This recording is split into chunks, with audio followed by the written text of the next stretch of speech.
I would like to begin by borrowing some words from our author that we're welcoming tonight. In every life, there is a turning point, a moment so tremendous, so sharp and clear, that one feels as if one's been hit in the chest, all the breath knocked out, and one knows absolutely, without the merest hint of a shadow of a doubt, that one's life will never be the same. There are a few moments that come to mind when I hear this quote. There is the moment I realized I was in love with my best friend, the moment I said I do on the altar and my best friend became my husband, and the moment we welcomed our son into the world. There are also harder moments, saying goodbye to my parents on the first day of college and feeling alone in the world, attending my father's funeral, experiencing heartbreak for the first time. I invite everyone here to think about their own moments. I've come to realize the pattern in all of these moments is that they involve other people, relationships with people I love and cherish, whether that's my partner, my family, my friends, my coworkers. They have shaped my life in ways I will likely never know the full extent of. And relationships are at the heart of each and every romance novel. As anyone who reads romance knows, the plot is set before you even open the first page. The one rule of a romance novel is that it ends with a happily ever after. Most books will even tag themselves and tell you what plots they're going to use in advance. Do they have to fake a relationship like Daphne and her Duke? Do they turn from friends to lovers like Penelope and Colin? Or enemies to lovers like Antony and Kate? And if we already know what is going to happen, why do we keep reading romance? Why are romance book sales booming while other genres are experiencing a decline? I think it is because when we read a romance novel, we fall in love with the characters more than we fall in love with the story. And when I first watched the Bridgerton show on Netflix in December of 2020, and shortly thereafter devoured all 8 of the Bridgerton novels, I fell in love with the whole Bridgerton family. And I think most of you are here because you fell in love with them too. This year, I persuaded our library director, Diane Kresh, to take a chance on love and allow me to invite romance authors for this year's Arlington Reads series.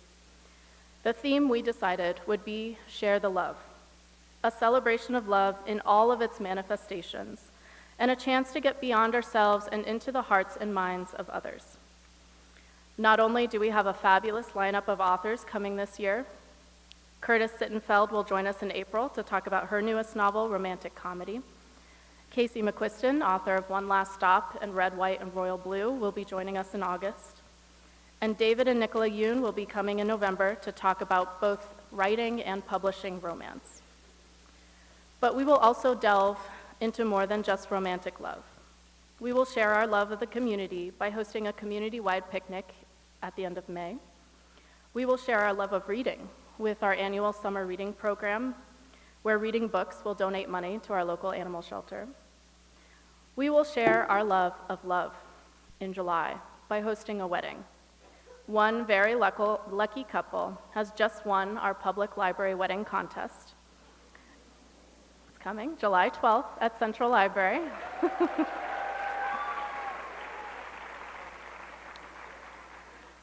And everyone here is invited to view their ceremony. It is a library program, free and open to the public. And I suggest you all keep an eye out on our socials tomorrow if you would like to learn more about that. And you will learn more about the couple. Choosing joy, hope, and love is radical. And we need more people to choose these now more than ever.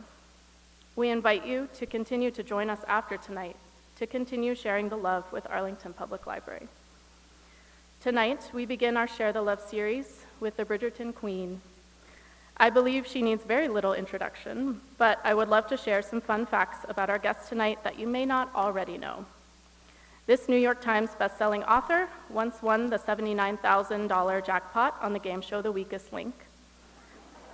True fact. At one point in her life, she thought she was going to be a doctor, and she briefly attended the Yale School of Medicine before deciding to quit and pursue writing full-time. She is the Goodwill Ambassador for Landesa, a nonprofit working to secure land rights for the rural poor. She has also donated her speaking fee tonight to Every Library, which is fighting against book bans across the country. Yeah.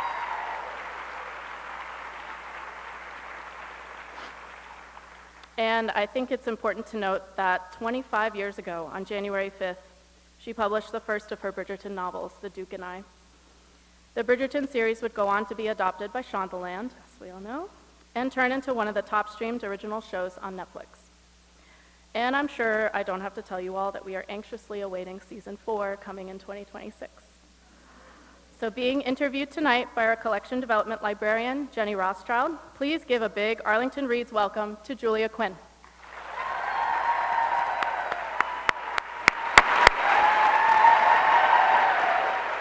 Thank you.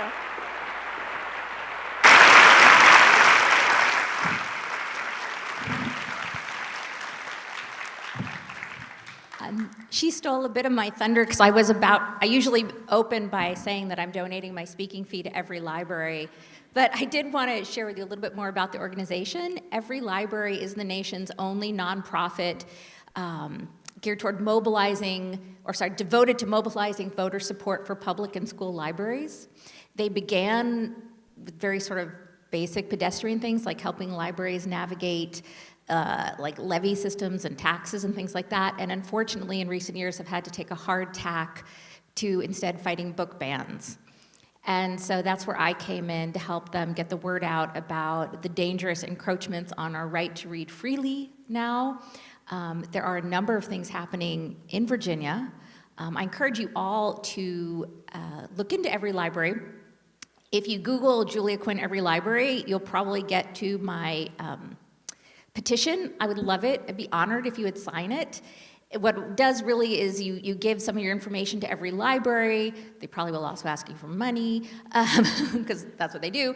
But what'll happen is you'll give them your zip code, and if something's happening near you, they will let you know. And just to give you an idea of something that has been happening or has happened in Virginia, like not that far from you, there was a county in Virginia, and I'm blanking which county, was having a one school district one read, to read the book Wish Tree by Catherine Applegate, which is an incredible book. She's the woman who wrote The One and Only Ivan.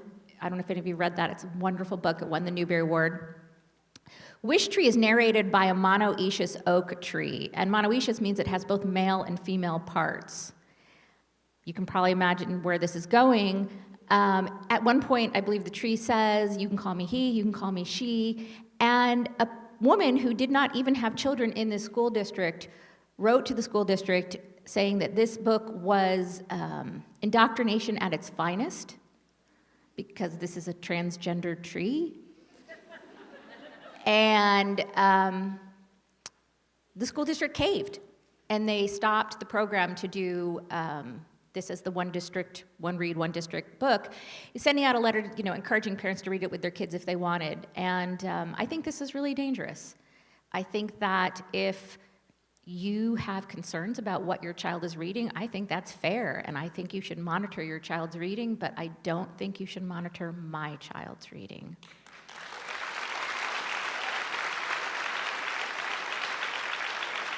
Thank you. And I don't think that you get to curate the library collection.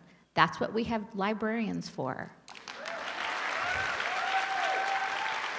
The librarians and the media specialists are highly trained. Many of them have graduate degrees in library science. They are not putting sexually explicit books in elementary schools, which is every time I post something on social media about this topic, somebody comes in saying, like, they're just trying to take out, like, sexually explicit stuff from fourth grade. I'm like, that's not there. What they're doing is they're taking out books where we talk about slavery because it makes their children uncomfortable. Or they're taking out books where there is, sorry, you thought you were going to talk about romance. We will get to that. They're taking out books where you've got the main character and she's 12 and her best friend has 2 dads. That they think is too advanced for a 12-year-old to read, to be aware that there are gay parents. These are the books that are being challenged. And in many, many areas, if you challenge a book, they're forced to remove it just because you challenged it until the book can be reviewed by the librarians and the school system. And people are challenging so many books that the librarians can't keep up, and so a book can be de facto banned for months until it gets back into the system. So this is a very dangerous thing, so please, I urge you all to join me to become aware of this, to sign up with every library so you get information about what's happening in your area, and for heaven's sakes, if something's happening, show up, because the people who are trying to ban books are loud. They are the minority. The vast majority of Americans do not support book bans, but the people who do are incredibly loud and they show up, so we need to be louder. So thank you.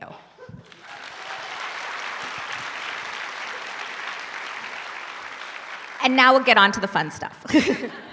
Thank you for letting me talk about this.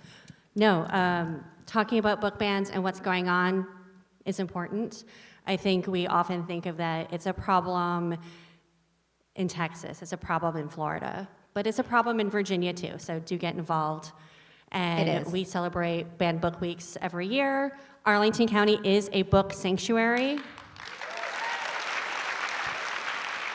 And we stand for your freedom to read.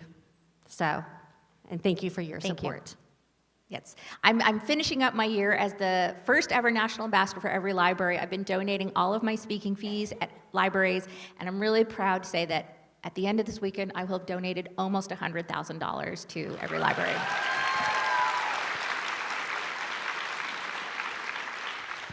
Okay, now on to the kissing bits. Well, you know, they're trying to ban that in Oklahoma, actually. Have you guys heard about this? Yeah. Just so you know, I'm just saying this is happening. Follow me on social media because I'm honestly, please, I'm delightful on social media. She's a good follow. I highly great. recommend. And for some reason, like my Instagram numbers are going down by like 50 people every day, and I don't know where they're all going. Maybe they're like all right-wing book banners. I don't know. But yes, follow me. But that's where you'll get a lot of information. On Facebook, I have actually more information about book bannings because they make it easier to share links. But I'm on Facebook and Instagram. Okay. So, romance has always been extremely popular, but it's kind of flown under the radar for a really long time, which is why every time there's an article about romance, it has to start with the defense about why do people look down on romance and why romance is good and keeping publishing afloat. Y'all came out here on a weird weather week to listen to Julia Quinn. So I'm going to assume we can skip that part of this talk. Yeah? Yeah. You're all on board with the romance agenda. But lately, I feel like romance is having a moment in the mainstream. It is becoming extremely popular. My local Barnes & Noble, the one in Potomac Landing, had to rearrange the shelving to make more room for the romance section. It's almost the same size as the general fiction section now. Yes. So what is it about now that has made romance hit so hard? You know, I'm not sure because I don't think it's the Bridgerton effect because actually historical romance isn't doing that well, except for me. But, you know, I've got like a Netflix show, so I'm definitely like an odd case. I'm the outlier. And so I'm not entirely certain. I think, you know, a lot of it is, you know, people talk about BookTok. I'm not on TikTok because I think I'm too old. But, I mean, I would be cringe. But also I think some of the beauty of BookTok, as I understand it, is that it really is the reader speaking more than the authors. And I think with social media, it's always been this great way for people to connect with other book lovers, even if you know there's nobody in your like real life that you have to talk to, somebody nearby. And it really resonates with me because before I was published, when I was a romance reader, I had nobody to talk to about romance books. I didn't know anybody else who was reading them, or I didn't know that they were reading them. And I had no way to get information because they weren't reviewed anywhere. The only information I could get this was like the early 90s, like when there were still Walden Books and B. Dalton, and they would have every other month they'd publish this little pamphlet that would review review, like have blurbs about the upcoming romances. And it was like a big deal if you could get your book in one of these because people would actually find out about it. And that was all there was. That was the only way I could learn about what romance books were coming out. There was nothing else. And now suddenly you have millions of people you can talk to about them. And I think that's part of what's just making it huge. Makes sense. So tying into that, though, is the Bridgerton of it all. And, you know, Netflix has a lot of great shows that no one ever sees, and they get canceled. And I'm still mourning Santa Clarita Diet. But what do you think about Bridgerton hit so hard that it's getting that fourth season that so many Netflix shows don't? Well, some of it was luck. I mean, luck for me, bad luck for the rest of the world with the pandemic. Bad luck for me too. I'm actually married to an infectious disease specialist, so we had such an exciting pandemic in my house. Let me tell you. I mean, like death threats and everything. So, oh yeah. So, I think part of it was the timing, that it was a show about human connection that landed at a time when we were all starving for human connection, but I also think it filled a void. There was nothing else like it on television. There had never been a romance novel adapted in that manner. The closest thing there was Outlander, which I adore, but Outlander's not really a romance novel. It's a long series saga that's a little bit science fiction with a lot of romance in it, but it's not a romance novel in the way that you've got each book has its own little happy ending. So that's a gateway for a lot of people. That's not a romance novel. There was the Hallmark Channel, but this was really the first time anybody had taken a romance novel and adapted it. And I think that was for a lot of reasons. One is period pieces are expensive, but also, you know, people kept thinking, we need to adapt the edgy books, you know, that sort of thing. Or if we're going to do a rom-com, we'll just write it ourselves, right? You know, why adapt a book for rom-com when we can write, you know, When Harry Met Sally or something? And so it just hadn't happened. And I think Shonda Rhimes is pretty darn smart about television. She kind of recognized that there was this vacuum, and she just filled it. And so, and they did just such a great job with it. They did do a great job, right?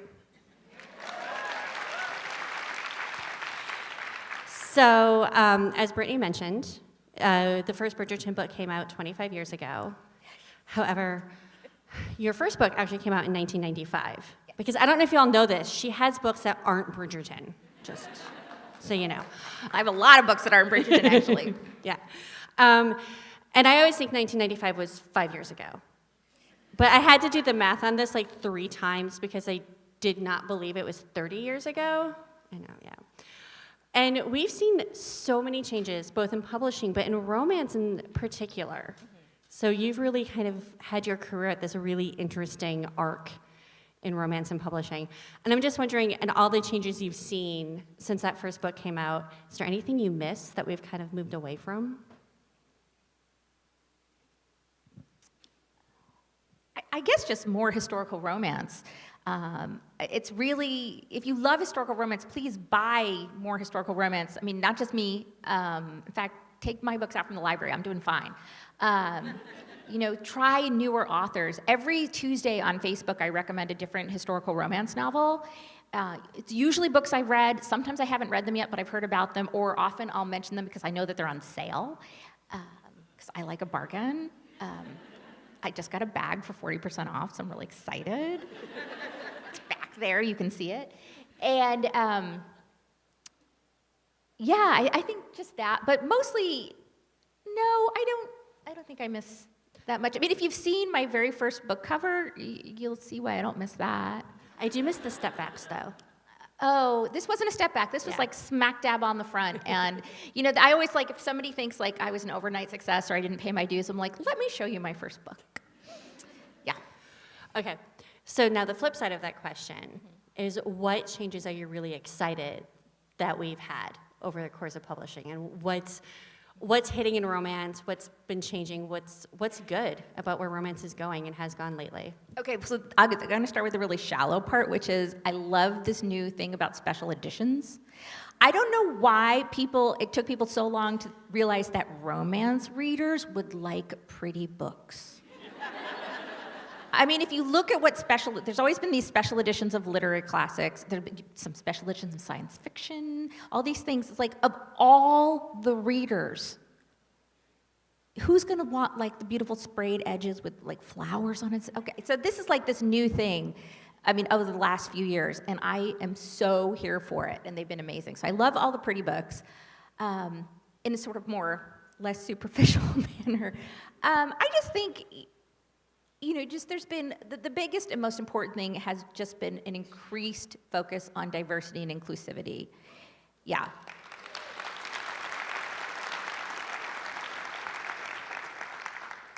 I mean, I can remember Beverly Jenkins had her first book come out with Avon just a little bit before my first book came out, and it was a really big deal. I think her first one was Night Song, but it may be a different one. But it was the first time they'd had a historical romance with two black people on the cover. I think maybe there'd been one before with one black person on the cover, but not with two. And it's crazy to think that was revolutionary at the time. And now, I mean, it's not where it should be, but we've made such strides. And I think that's really important because people need to see themselves in the story.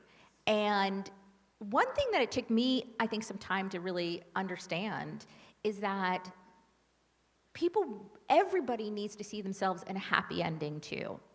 And at one point, when people were talking about romance novels with characters who weren't like white, straight, cis, all those things, I thought that if the story didn't actually speak to the very real trauma that these people faced, that it was in some way disrespectful. But the truth is, and that should be in a lot of the stories. I mean, depending on the story you want to tell. But I also think it's just important to have stories where it's just joy. It's just joy. And you know what? If the person doesn't face, if we don't see on the page the very real racism that maybe they might have faced, or the very real discrimination against the gender or sexual orientation, that's okay. We're not necessarily trying to write a history lesson. And it's important for everybody to see joy and to realize that they deserve that joy. And that it's important to strive for that joy. And that's one of the reasons why I think what Shonda Rhimes has done with Bridgerton, the books, is so great. I mean, when I wrote them, I don't ever actually say that all the characters are white, but it's implied. It didn't occur to me that they weren't. And I love that they've instead flipped that world on the head. And is the world that they're showing accurate? No. Well, for one thing, nobody wears a bonnet. They decided to go bonnet-free, which I'm all for. But if the choice for this, again, I was never setting out to write a history lesson. Shonda Rhimes was never setting out to show a history lesson. And if the choice is pure historical accuracy versus more people being able to see themselves in a happy ending, I'm all for more people being able to see themselves in the happy ending.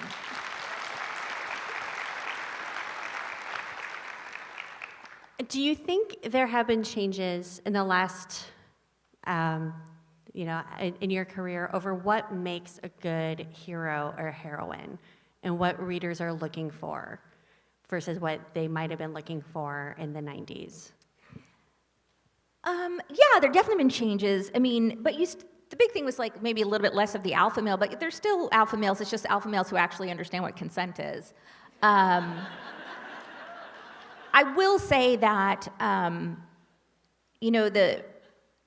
think the biggest changes in terms of the issues of consent actually happened before I started writing. Certainly there's been like more of an awareness of making it more explicit, which I think is good.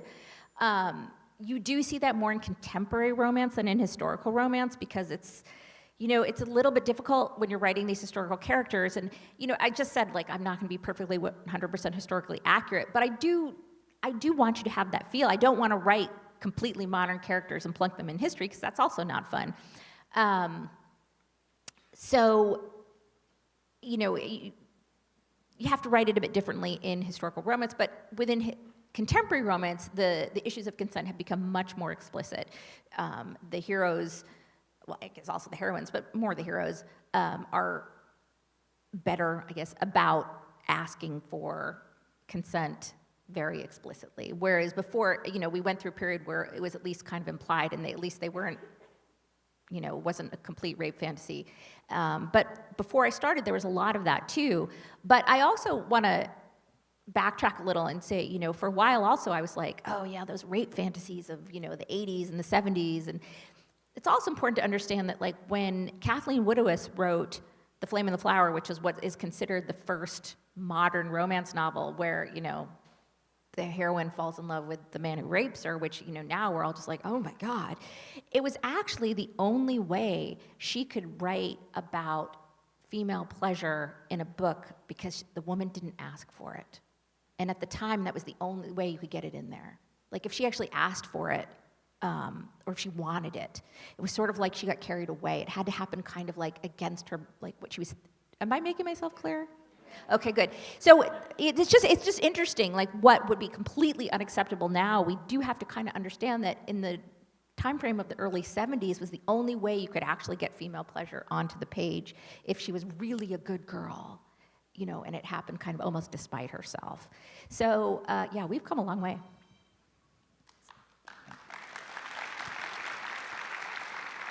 And I also want to say that if you want to read about rape fantasies, that's your right. You just probably won't find it in a romance novel anymore. You might find it in erotica.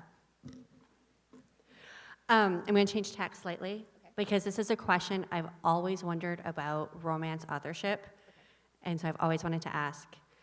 Almost every romance author, especially in the historical genre, uses a pen name.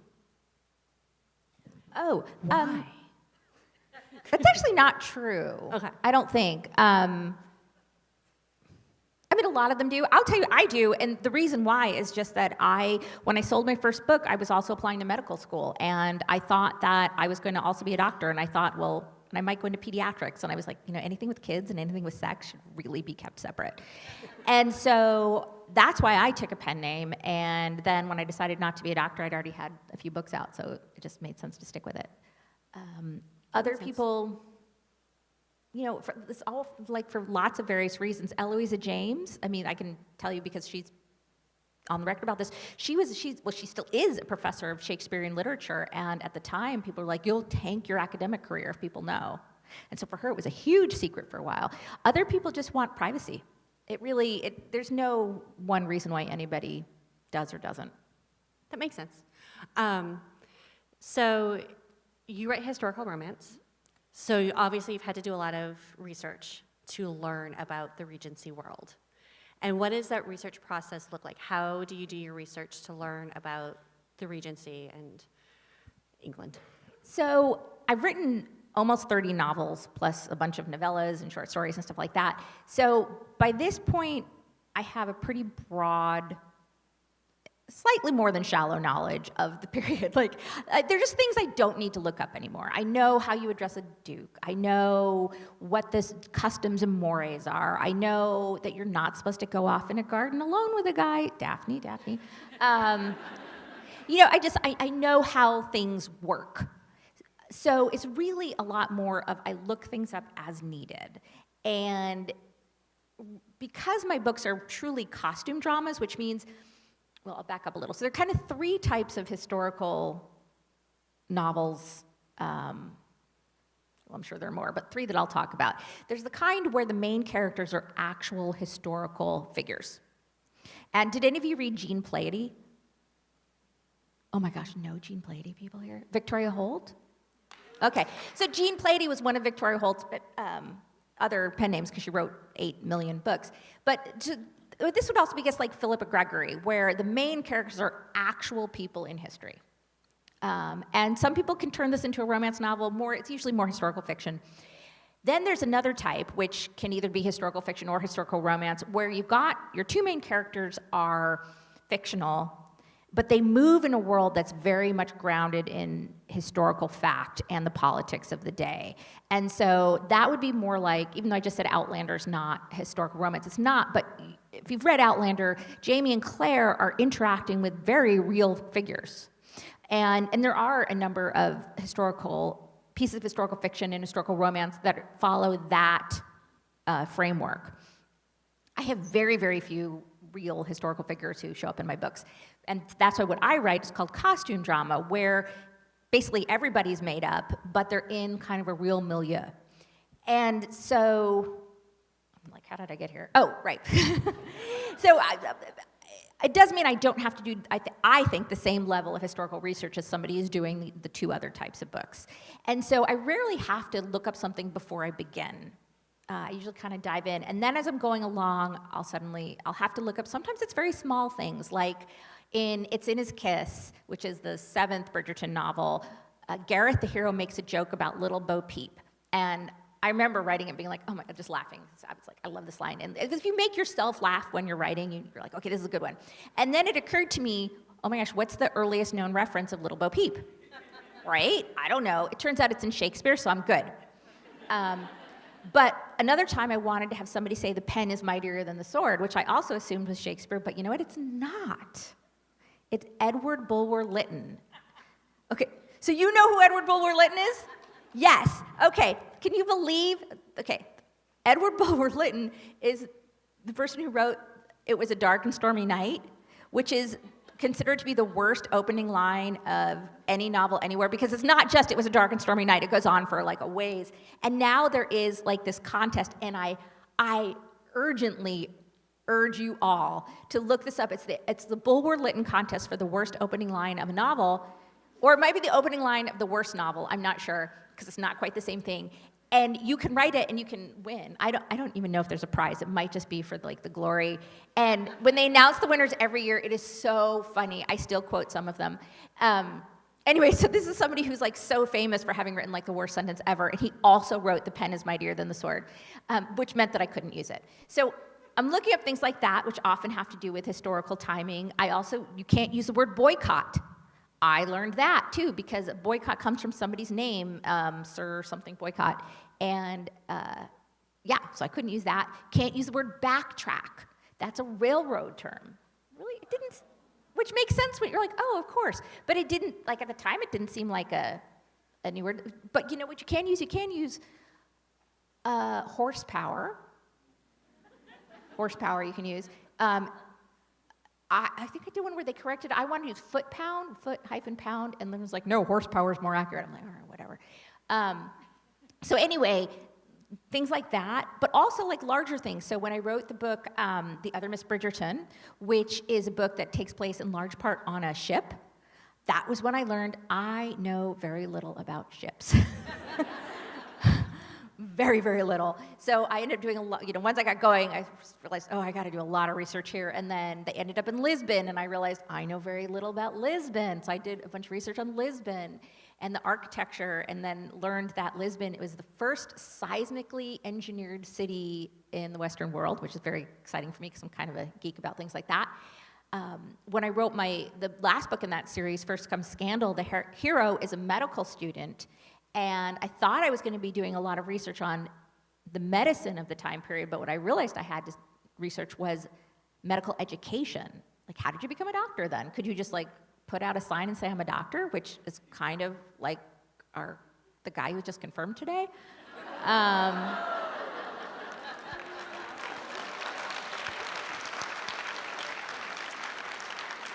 So yeah. I'm married to an infectious disease specialist, so I'm salty right now. I will just urge you all to get your vaccinations now while you still can. Sorry. Polio's bad. Yeah. The people in my books get really sick because they don't have antibiotics and vaccines and, anyway, okay, stop. All right, but turns out there were ways to become like a real doctor then. And so these are the larger things that I research as I go along, and that's pretty much how it works. So you mentioned a few things, but what is something really cool that you learned that you were able to work into one of your books? Oh, well, I guess the thing about Lisbon and the seismic buildings is called the Pombaline cage. I'm such a geek. But it's basically like the way they made this structure, because all of Lisbon had been like just leveled in an earthquake, and these things called Pombeline cages were these incredible engineering feats to make these things safe. I also, in the same book, researched donuts.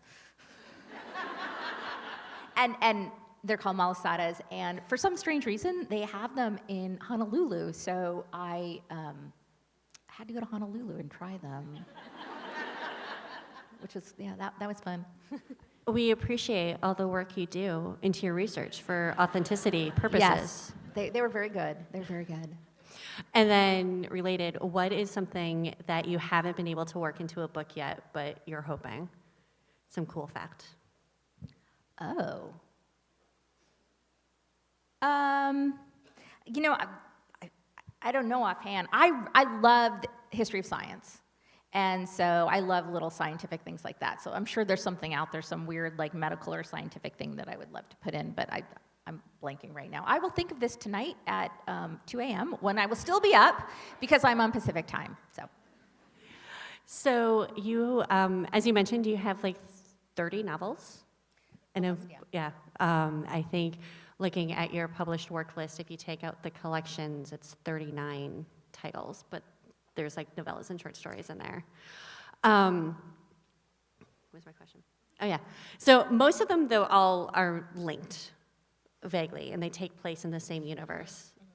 Lady Danbury exists outside of Bridgerton, people. She does. In fact, she predates the Bridgerton. She first shows up in How to Marry a Marquis, which was the last book I wrote before the Bridgerton series, and I just loved her so much that she kept coming back, and I almost killed her off. I know, in Romancing Mr. Bridgerton. It was going to be this horrible thing for like Penelope, because Penelope, they kind of bond, right? And I was like, and then I was going to like, you know, Penelope was going to have this big growth experience and grief and stuff, and my editor was like, are you crazy?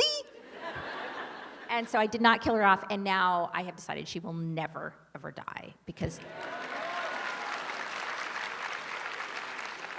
she's easily the most fun character to write. People ask me all the time who my favorite character is, and I don't have a favorite character, but I do have a favorite character to write, and that is her, because she has no more you know what's to give, and she just says whatever she wants. So these all take place in pretty much the same universe. So what is your organizational process to keep everything straight? It's not a good one. Because I have messed up, like, dearly. I have, like, a file of, like, factoids where I try to keep track of things, like, what's the name of the butler at which house, and when is everybody's birthday, but I clearly am not as good at that as I could be, because when Just Like Heaven came out, and Just Like Heaven, it's not a Bridgerton book, it's part of the Smythe-Smith Quartet, but they're in the same universe, and I made this joke, what kind of a joke at the beginning of the book, where I just figured, you know how when in like everyday life now you'll say something like, oh, you know who I'm talking about, like he's our neighbors, cousins, aunts, friends, cleaning ladies, whatever. And I was like, well, people must do that too in Regency time. So I had somebody say that about somebody, and it was clear they were talking about Colin Bridgerton, right? Even though I didn't name him. And that was like a little Easter egg for readers. I'm like, oh, readers will love this because they'll be able to figure it out. And if you were a new reader to me, then it wouldn't, whatever, it would just be there and you wouldn't catch it, but it also wouldn't detract. But it only worked if Colin was already married, okay? Well, then at the end of the book, he's not married, okay? And I would like to point out that, again, if this book stood alone and not in any other universe, there is no error inside the book. In the book, there is no error if it is all by itself. But I didn't catch this, my sister didn't catch this, my editor didn't catch this, the copy editor didn't catch this. I heard from readers 3 hours after the book went on sale.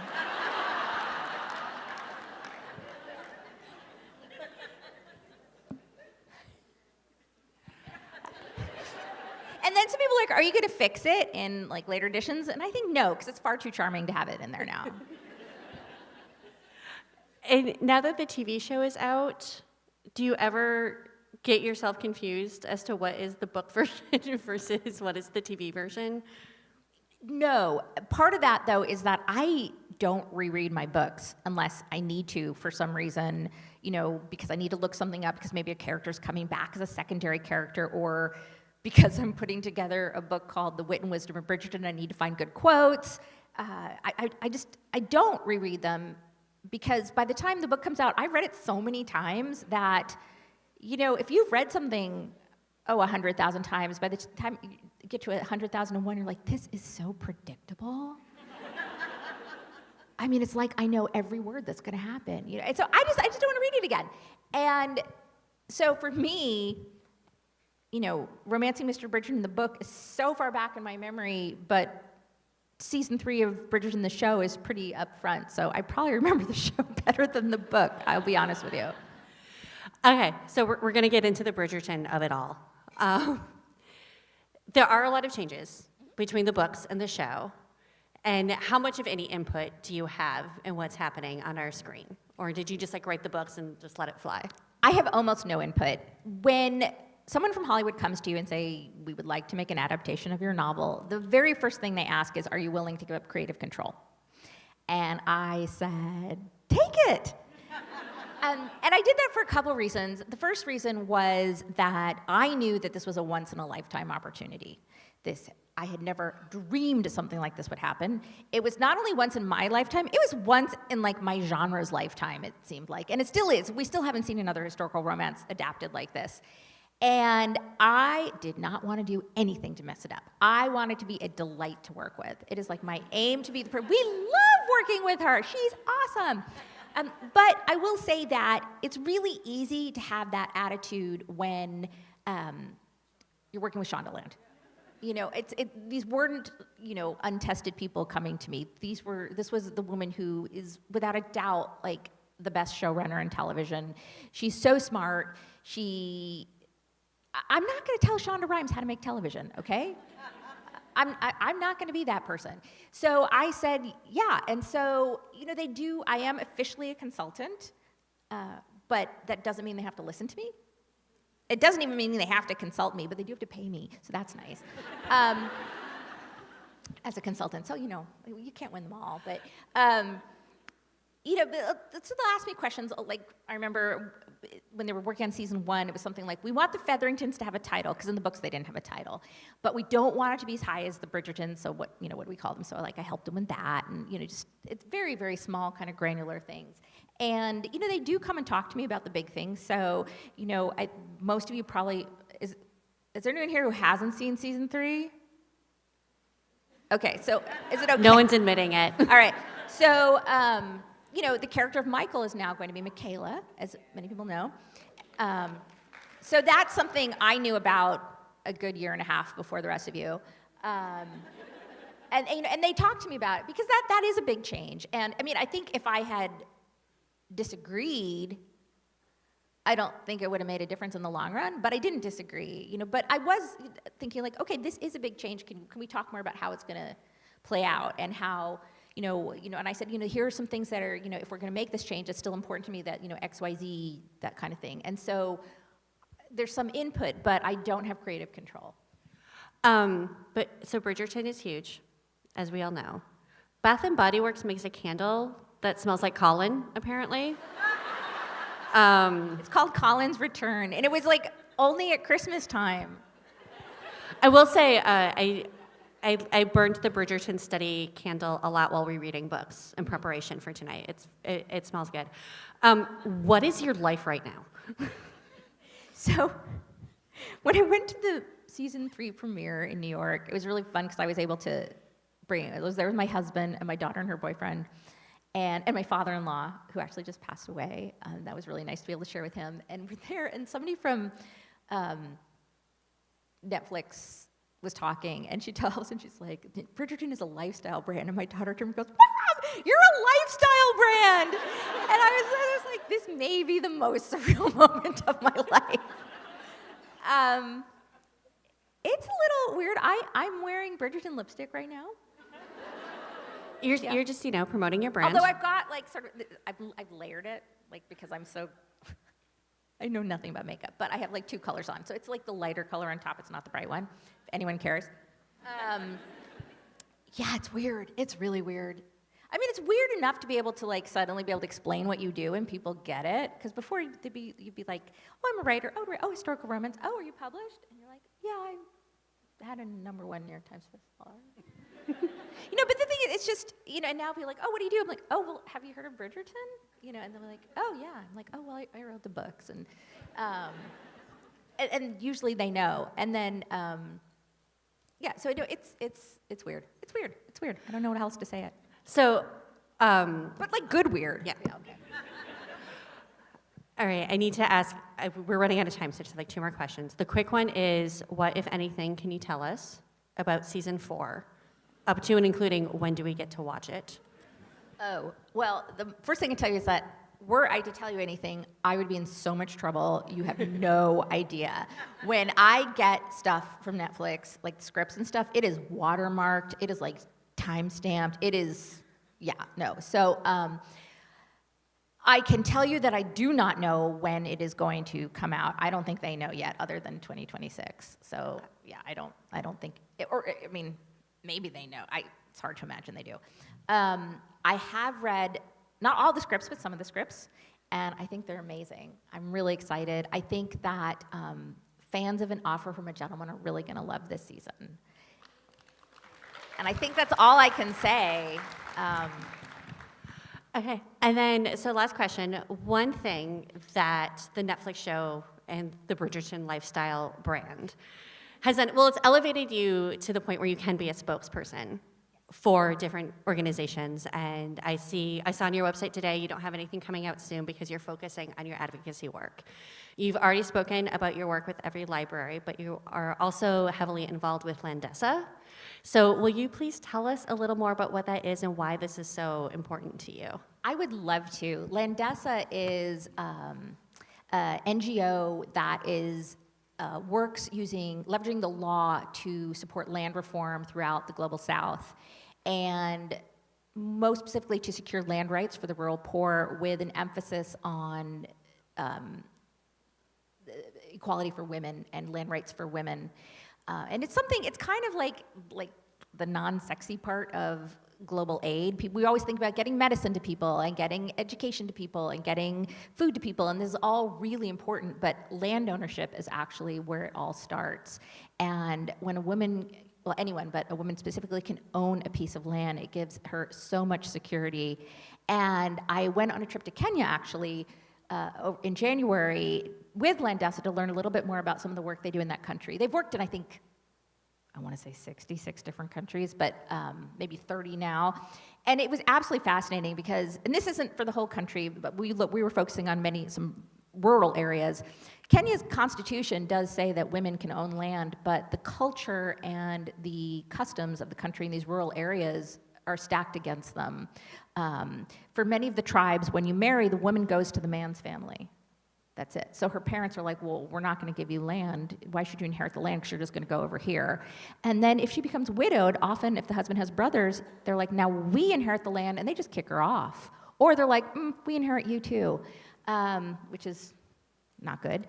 So Landesa's been working to help women get the deeds to their own land, and when they do that, they do better than the men. They just do. I'm sorry to the guys who are here, but literally the women were talking, they were like, 80% of the men just suck, is basically what they said. I know, God, it's probably not what I'm supposed to be saying, but we talked to this one woman who fought so hard she was the first person in her community to get a deed to land. She had to go to court 35 times to get a deed to her land. And so I need to learn how to be more articulate about this. But I encourage you all, please, again, on my social media, I have a lot of information about Landesa and the work that they're doing, and I would love for you to explore it, because they really are helping lift people out of poverty in ways, get somebody land, then suddenly, it's the whole, teach a man to fish versus teach him how to fish. Give them ownership of the land, and they will invest in it. They will start growing things. They will be able to feed their family. They'll be able to send their children to school. This woman who went to court 35 times, her daughter just got her nursing degree because her mother was able to work this land, use this land to get her income to pay her daughter's school fees. So it really is the basis for everything. And I'm really excited. I'm actually going to be speaking at the Skoll World Foundation in Oxford in April with Lindessa. Actually speaking, we're having a fancy tea. We're just like, we're doing the fun fundraiser for everybody. But yeah, please come and learn about it. And we'd love if you wanted to become a donor or a monthly donor, and you can find lots of information on my website. There's an advocacy page, and then also on social media. Thank you.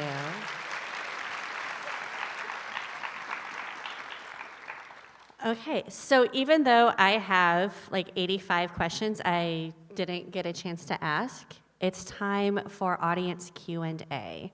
So, if you have a question, we have microphones set up right there and right there. So if you could just please line up behind. Yeah.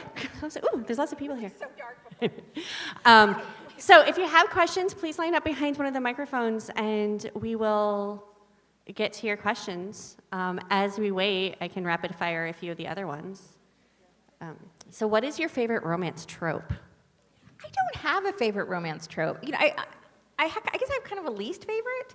I'm not crazy about age gap romance in either direction. It just doesn't work for me.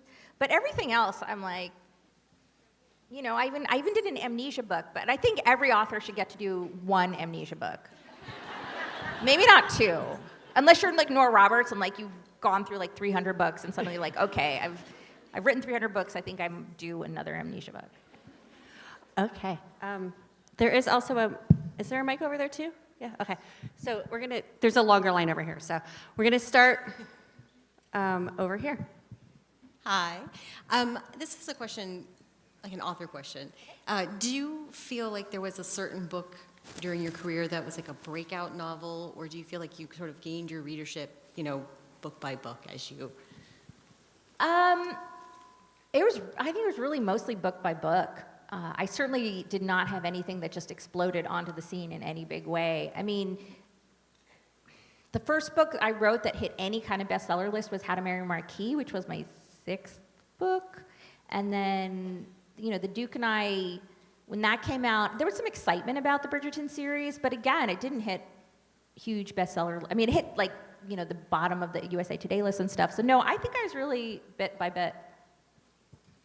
Okay, and then over to this side. Hi, a question about your characters. With the perspective of 25 years and seeing the changes in the show, how has your relationship with the characters changed? And would you change anything if you were writing them now? I don't think my relationship to the characters really has changed because I guess I don't. I don't know. Would I change anything if I were writing them now? I think that's an impossible question because I'm not writing them now, to be honest with you. I mean, those are the books that came to me at that point in my life. And my motto is that, you know, I really try to write the best book I can at the time that I'm writing it. And I think I have. You know, and that's why sometimes people are like, oh, would you go back and change something? It's like, well, you know, I did the very best I could in 2006. And I'm happy with that, you know? And so, yeah, I mean, I have to admit also, like, I feel, and I don't want to put you on the spot because I don't think this is what you're asking, but I think it is what some people are asking when they ask me variations of this question, is they're trying to get me into like a gotcha moment. And so, no, I don't think you are. I don't think you are. But I think some people are trying to be like, what does she regret? What does she think she did badly? And you know what? I'm proud of what I've done. You know? Criticism, and just that you grow over 20 years. But the characters grow. They're I'm sorry, what? adults now. Just the characters, they would be 20-something years old. They might have grown too, and you're writing about them over time. Well, I mean, if I wrote about, I guess if I aged them, they would change too. And again, I feel really bad because I really don't want to put you on the spot. But, and you get like more than one book signed because I feel like I have like awkwardly put you in a position, which is not fair. So you get as many books signed as you want. But only her, because we have a long line today. No, everybody's going to be coming up asking me like really hard questions in order to get all their books signed. No, No, I don't think I would have changed them. Just or I I don't know. I guess I just don't know how to answer it because I'm not the person I was then, but I'm not writing that. I don't know that I would write that book now. So I feel like this is a really wishy-washy answer to it, but yeah, sorry. All right, we're gonna go back to this side. So that was actually very similar to the question I was going to ask. Oh, no. Because you had mentioned about wanting to change the book, or not wanting to change the book when you made the slight mistake about Colin. So I'm going to ask a completely different question. Okay. That, how do you feel about all the fan fiction that's coming out? I know it's also kind of a thing, but I love it. And so I was just wondering how you feel. I do not read the fan fiction. Honestly, because it's just too weird for me. Not that it itself is weird, it's just too weird of experience for me. And also for legal reasons, I don't read it. But I think fan fiction is great. You know, as long as it's fan fiction, like the definition is like you can't like write fan fiction then try to make money off of it. Which is actually sort of what happened with the unofficial Bridgerton musical. I don't know if any of you followed that. Yeah. Yeah, so it stops being fan fiction when you perform it at the Kennedy Center, which is sort of what happened there. I thought it was like, I mean, for those of you who don't know, these two very, very talented young women wrote a musical or wrote songs for a musical based on the television show, and it was great songs and stuff. You know, I was singing along to it and everything like that. And I thought It's on Spotify. Yeah, that's part of the legal agreement. They could put it on Spotify. But they started like using it to make money, saying that they had fair use, which I don't think they did. I was not part of the lawsuit. Netflix eventually sued them. But it was, yeah. So, but I think it's great. I love that people love the characters so much that they want to do that. I mean, I read Jane Austen fan fiction, and I enjoy it, so I would never stop people from doing it with mine. Do you have like a weird, like, rare pair ship kind of thing that you would not, obviously your characters together, but like kind of if they had a ship, like, you know, Oh, I can't go there. Okay. Like, honestly, I will be honest with you, I don't think it occurred to me until this moment that there would be weird ships. I mean, other than like turning something, like, I know that a lot of people will turn something into like, you know, a straight thing into gay or something like that, and be like, okay, let's make like Penelope and Eloise or something like that. But like, it never really occurred to me that like they'd be mixing up Okay. This side. You broke my brain. Okay. I'm guessing, assuming you've always been traditionally published, so I'm going to go with that route. With the changes in publishing nowadays, if you could go back and you had the option, would you ever independently publish any of your novels? You know, this is a little bit like the question before about like, would I change something? Because the point is, when I was publishing, like certainly all the Bridgerton books, there really wasn't independent publishing. Like that's the purpose of the question. If you had the option now, Well, I guess what I'm saying is back, like, back then, if that was if an option independent for you. publishing existed at the Yeah, time, that- okay. yeah, that's what I mean. No, probably not. I think it's great. I love. It's amazing, and that's like the biggest change I've seen in publishing. Because some people like me don't have that traditionally published option. Oh, well, then, you know, I say go for it. Publish independently, because, I mean, back when I was doing it, or when it first started, honestly, we were like, ugh, really, self-publishing, ugh. You know, we really, but that's because when it started, it was really a vanity press. It was really, like, just nobody was doing it. And it wasn't, there wasn't really ebooks in the same way. And so, like, it was somebody paid, like, however many thousands of dollars to print their own books and then try to get somebody to put it in their store. And there was no, it just wasn't there. Now, it's become an incredibly valuable part of publishing, both because it enables people who have difficulty catching the eye of traditional publishers because maybe they're not writing like what's on trend right now, and traditional publishers are not necessarily the biggest risk takers. And so I love that people are able to get their books out there. so I say go for it. And I know so many people who have made a ton of money self-publishing. The publishers still aren't looking. Believe me, I've tried, but they're still not looking. And I have self-published, but they're still not looking. I'm sorry, still not looking at. Trying. It's still hard to break in. Yeah, no, I'm sure it is. But I guess what I'm saying is I think you can still have an incredible career self-publishing. So I would go for it. For me, I guess personally, no. What I still write is not, I've never pushed the envelope in a huge way. And so what I've written has always been something that has been able to find a home in traditional publishing. And I'm very much aware that I'm fortunate in that respect because that's what I wanted to write. So, Okay, over here. When you started the Bridgerton series, you already had all 8 Bridgerton's siblings in the book. And then you went ahead and did a different book for each of those 8 siblings. At the beginning, had you already sort of mapped out where the series was going to go? oh my gosh, no. If I had, I would have done things differently. I thought it was going to be a trilogy. I had no idea it was going to be 8 books. And in fact, my editor was like, just do 2, because whenever there's a trilogy, like you write this really great book and then you save the really dynamic character for last, and then the middle book is kind of like, eh. And I was like, no, I really want to do 3. And I thought I was going to do Daphne and Anthony and Colin, because you don't see Benedict as much in the first book. And then it just started taking off when we realized that we should do all 8. And that's where I realized I had written myself into a corner. In this third book, Benedict's book, there's a very offhanded mention that Francesca has married and become a widow. And the reason that's very offhanded there is that I realized I was going to have 3 28-year-old spinsters in a row. Because I knew that, I did know that I was going to have Penelope and Colin end up together. I didn't know what the story would be, but I knew they would end up together. And I realized that I was going to have Penelope and then Eloise and Francesca, and they were all going to be these 28-year-old spinsters. And I was like, okay, well, I'll just like have her get married and kill the guy off. And then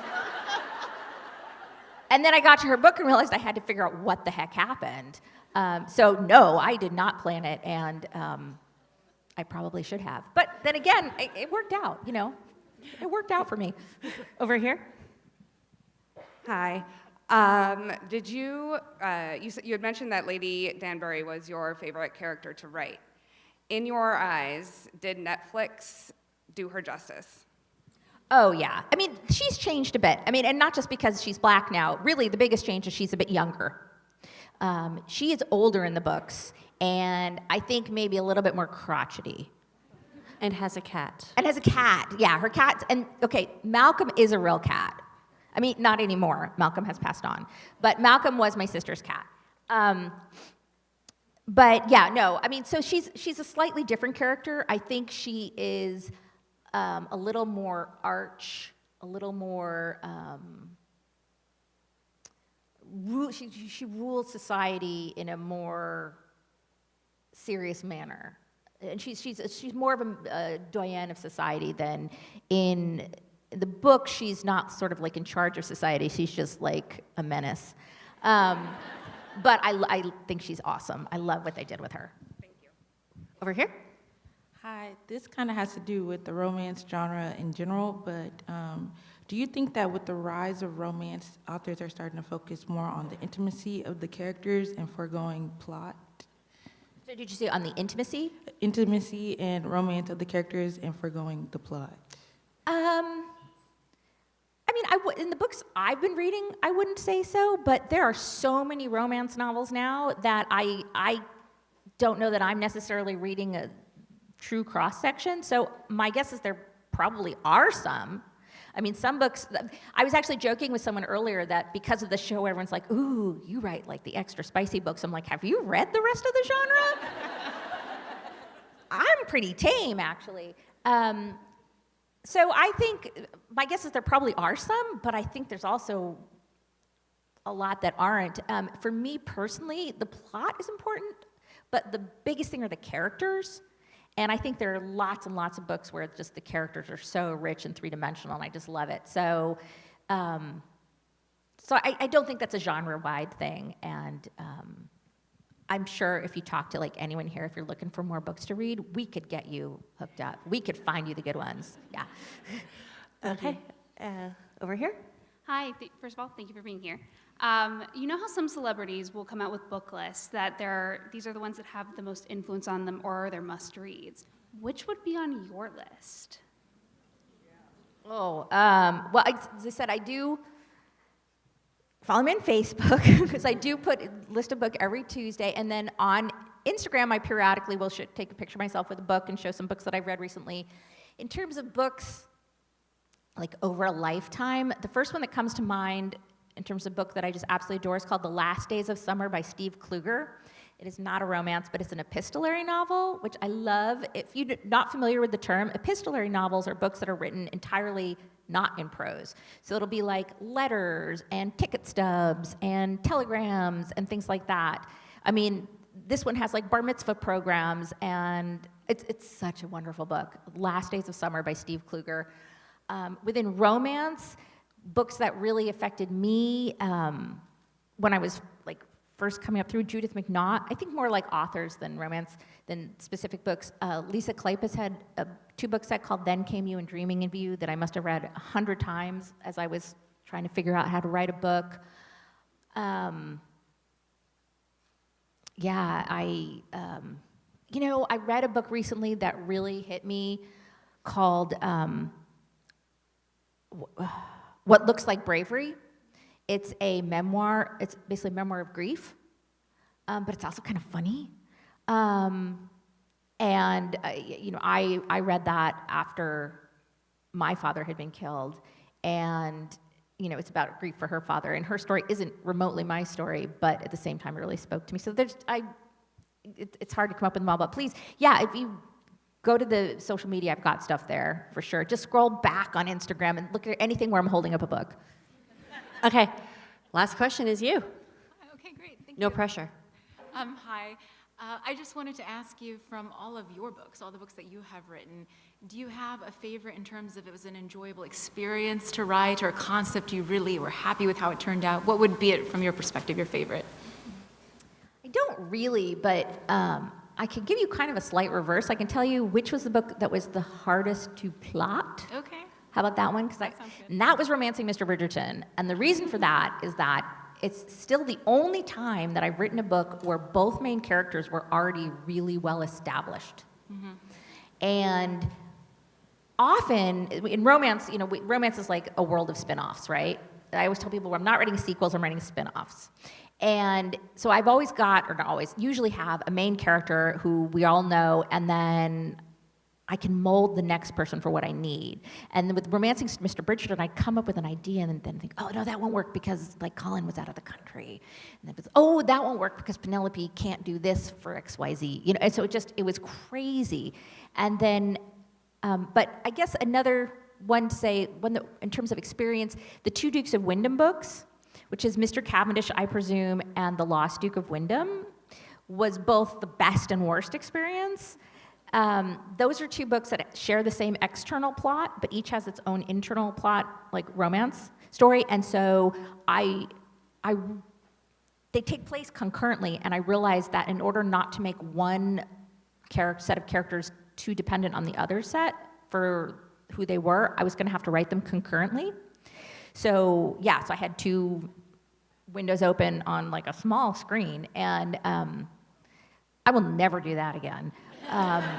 It worked so well, though. Thank you. But it was still like an incredible experience. So I guess that was really maybe the most special writing experience. And it was interesting because some people loved it and some people hated it. Oh my gosh. I mean, the hate I got for those books, it was crazy. I will say Mr. Cavendish, I presume, is my favorite of all of your books. Yes. Oh, thank you. I'm really proud of those books. So I guess I finally figured out how to answer that question. Okay. Thank you guys so much for coming out tonight.